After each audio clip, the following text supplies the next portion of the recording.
everyone, I'm John Tippett. I am head of product at SeekOut, and what we're going to be talking about today is sourcing cleared candidates.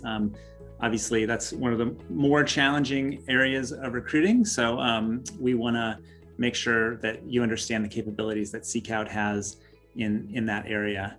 So as most of you probably know, what SeekOut is, I think a lot of you are current customers, but just for the people who are new, we are really a search engine for people.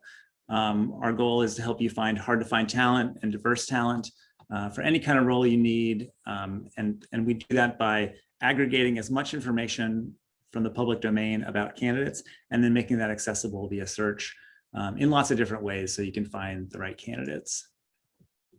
Our kind of vision for all this, we call Talent 360. And it's really the fundamental concept here is that people are complex. They don't say everything about themselves in any one platform. And you really have to pull together a lot of different information to understand what folks are about. And you all know this for cleared candidates, a lot of them don't mention their clearance. If they do, they don't get specific about that. And so, you develop lots of other techniques to figure out where that talent is. And our approach with Talent 360 is really to look at three key pieces of information. So we do want to look at what candidates say. We want to understand the experience they've had, what they say their skills are, their background, where they went to school, things like that. But we also look at what they've done. So if they have papers or patents, if they've been working on open source software repositories, we want to find out what they've actually done and bring that in and understand what their capabilities are. And then a third key part of that is what we infer about those candidates. So we infer a lot of different things. We, anything from figuring out who's more likely to move to security clearance, to things like diversity status. And so that's really all about what we call Talent 360. And the idea with this is that it enables us to find people based on a lot of these properties on the left. So really hard to find candidates that don't have rich profiles. If you just want to find people who've worked at startups, for instance, if you want to see insights about the talent pool or find someone who's at a specific level at a company, you can do all that, as well as, of course, finding people based on their clearance level. And we do that in a lot of areas, and the areas that we bring value is growing. Kind of our bread and butter, obviously, is passive candidate sourcing, but we're doing a lot to help you rediscover talent in your ATS and inbound matching, find people who are applying to your role and then bringing the best candidates to the top, as well as referrals. And soon, we're going to be doing work to help you optimize your employee experience as well. So focusing in on cleared sourcing, this is probably going to be stuff you already know, but when you think about the traditional approaches to cleared sourcing, obviously people do a lot of keyword searches. If you put in quoted phrase TSSCI into Google or LinkedIn or any other tool, you will find some candidates who decide to list their top secret SCI clearance on their profile. Obviously, that's pretty limited. A second approach really is to go after the companies that would have a lot of cleared candidates. And speaking of this, I got to launch a poll here because we want to get a little interactivity.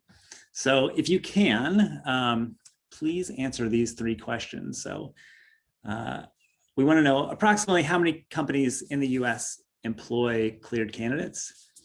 We'd also like to know what is the most challenging clearance level for you to source for. And when you're sourcing for cleared candidates, how current does their clearance need to be for them to be a good candidate for you? Give people just a few minutes to weigh in there, but if you can vote on that, that would be super helpful. I haven't used the poll feature in Zoom. It's kind of cool to see the numbers coming in. So then the third way is, a lot of people who have been working in this space for a long time know that not just their top companies for finding cleared candidates, but they can look for titles in locations that they know. If you're an analyst in McLean, Virginia, you probably have some level of clearance. And there's just kind of a lot of tribal knowledge that way that can help you get at these pools of talent.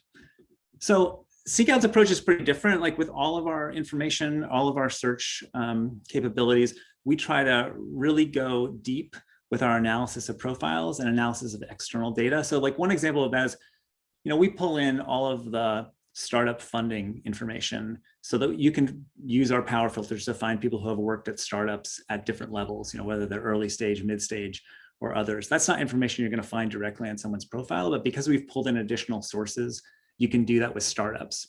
And our approach with clearance is kind of similar. So we start with the data. We've gone and analyzed 25 million job posts. So we look at the job posts to see what roles at which companies in which locations require a clearance and what that clearance is. And so we'll go back to the poll. I'll end the poll here. I can share the results of the poll. So if we look at the poll, the first question, how many companies in the US employ cleared candidates? So the top result here was 5,000 from you all, which is actually pretty good. I mean, I think that most of the sourcers who source cleared candidates, they have a list of probably 100 companies that they target to find those cleared candidates. Well, what we found was there are actually over 10,000 companies in the US who have posted job openings for cleared candidates. So obviously that's not something you're going to be able to include in a Boolean string. There's over 6,000 locations where those cleared candidates work. And there's a crazy 6,000 or 60,000 different titles candidates have that have clearance requirements for them. So that's what we found when we analyzed the data about all the job postings over the past few years. So what do we do with that data? So the next thing we do is we build a data model which says, hey, which companies, titles, and locations require a clearance? And then we build inferences. We assume that if all of the candidates or all the job postings that match that require a particular clearance, then candidates in that role must have that clearance too. We aggregate that information with our profiles to build a complete picture, and we enable the search across all of our searching, whether it's AI matching or direct search. And then one of the key parts of that is once we bring those candidates back, if we have an inference, that's fine. But if we don't explain to you why we inferred that, it's really hard for you to know how you can act on that or how well you can trust the data we bring back. So the results are pretty great. When we compare SeekOut to other solutions, looking at all cleared candidates in the US, if you use a job board for cleared candidates, you're going to get around 270,000 cleared candidates. If you use other tools that use keyword approaches, you'll end up with about 1.2 million cleared candidates available to you. But in SeekOut, we have well over 3 million cleared candidates in our index. And it carries over too if you're looking for specific clearance levels. So saying, for instance, if you want to find candidates that have full scope poly top secret, again, on a job board, you're going to have very few candidates. Obviously, this is a much smaller pool, around 6,000 candidates. If you're using a keyword-based approach, just almost 10,000. And in SeekOut, we have about 50,000 TS with full scope poly candidates. So that's kind of a lot of talking. So I'll move on to the demo portion here. Oops, let me go back here.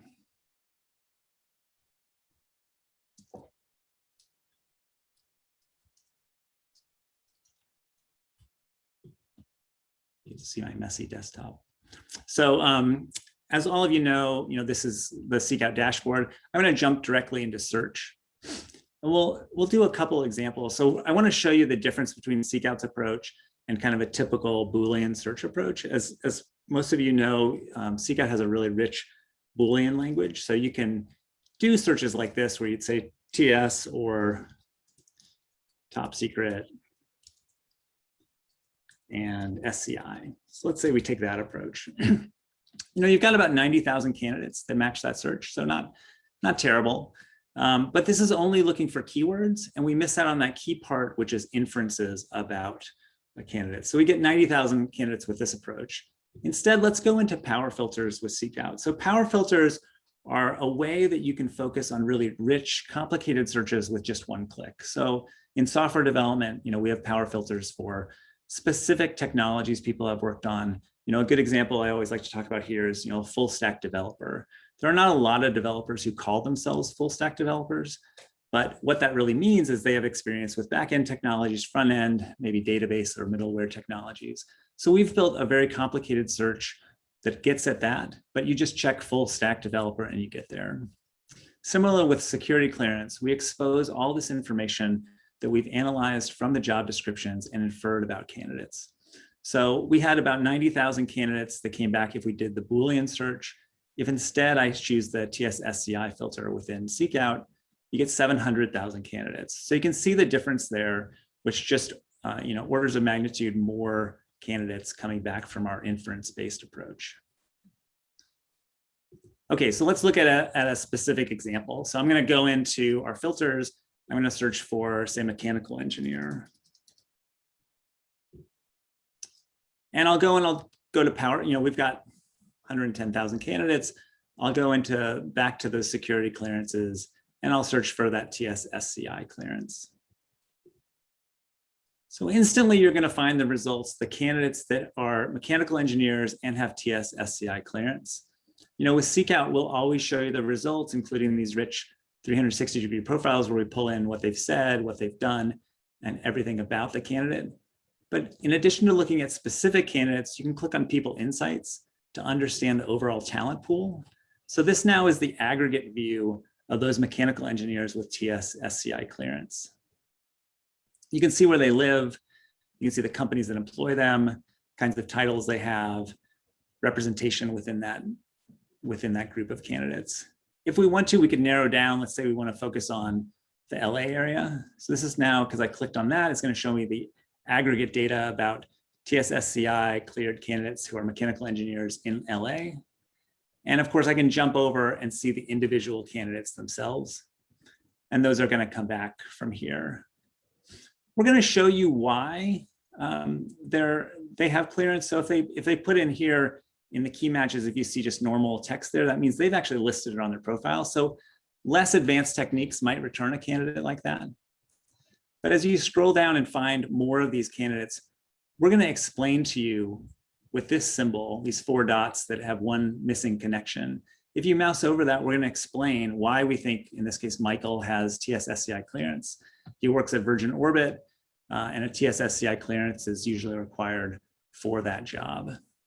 So that's the kind of explanation we can give you. We both give you the power to find those people, plus the explanation of why we're assigning that TS-SCI clearance to him. You can keep going, though. You can use any of our filters in combination with this kind of clearance filter. So, let's say we want to target more diverse candidates. We'll go to our diversity filter, and we'll say we want to find female candidates here. So now you've really narrowed the pool. You found female TS-SCI cleared mechanical engineers in LA, and you'll see their profiles. So just a few clicks gets you to that really targeted pool. And of course, we'll continue to explain to you why we infer this clearance, even when they don't list it in words on their profile. I'm gonna do one, yeah. Oh, sorry, I didn't mean to cut you off. We got one question from Eric Miller. And Eric, if you want to take yourself off mute, your question was under People Insights, can 25 plus companies? If you wouldn't mind giving some clarification around what your question is there. I think you may have had a typo. I think that you can go ahead, but I think I know what you're asking. It's probably that we limited the number of top companies in Insights to 25. And so can you get to, if I go back here, let's look at Insights here. So we're going to limit this list actually to 25 companies, and you want to get a larger list of companies that you could source from. Is that right, Eric?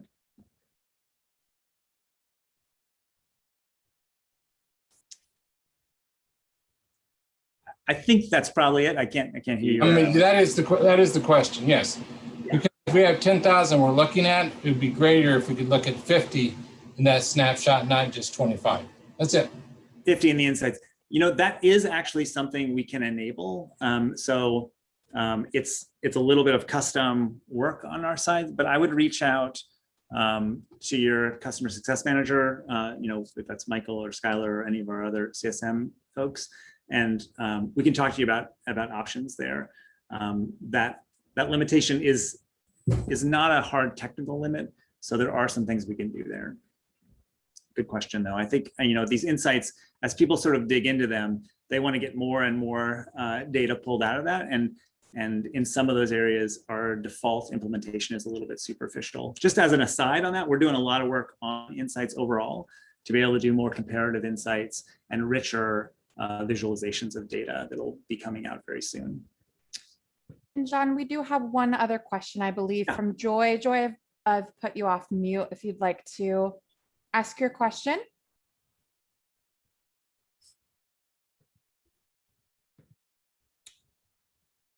You'll need to unmute on your side.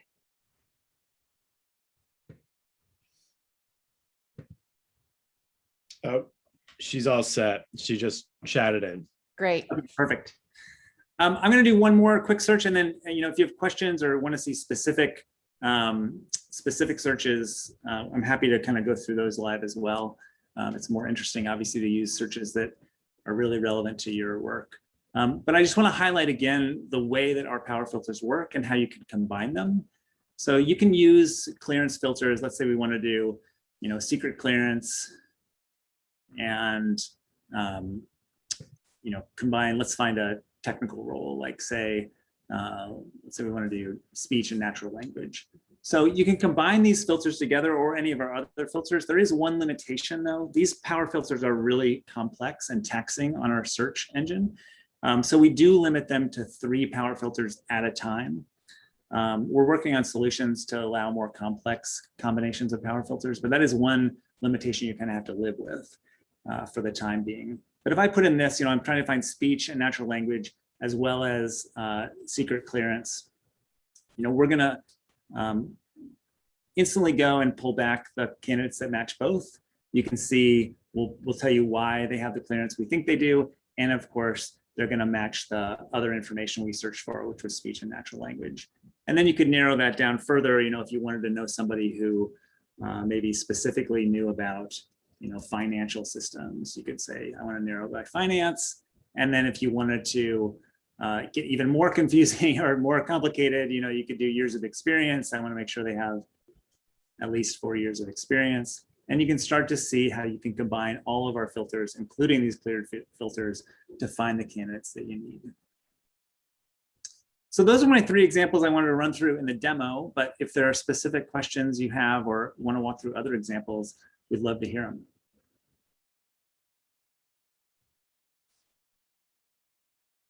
And I'll also just share, I think maybe I shared these results already, but on the poll, what we had was TS full scope poly was the most challenging result by far to be sourcing for. And for most of you, you needed people to currently be in the cleared role. There was a second place active in the last 2 years was okay. And I guess I will highlight that on the inferred clearance, if I go to soft security clearance here, if you say I want to do inferred clearance, you can specify here that I want to choose, that they've had it in the past 2 years, for instance, to narrow down that list. Because if, for your company, finding somebody with 5 years out means they have to start the whole process over, and you're not comfortable with that, you can use this selector to find those candidates that have had most recent experience of 2 years with a cleared role. And John, we do have a question from Dolores Oates. When using this tool, I've found that the inference is in error in many circumstances. How do you update your profiles? Yeah, it'd be great to hear, Dolores, some of the specific examples. Because obviously, just so we're transparent, like we aggregate data, right? And then we make inferences. So they're not going to be 100%, just like our diversity classifiers are not 100% accurate. They are, we're striving for a combination of what we call precision and recall. So precision means if we say someone has this clearance, they likely do. And recall means of the people who have this particular clearance, did we find a large number of them? And so by trying to maximize those, it does mean we have some false positives. But if you could tell us a little bit more about the examples of, miscategorized people, that would be really helpful. Do you want to come off mute to do that, or?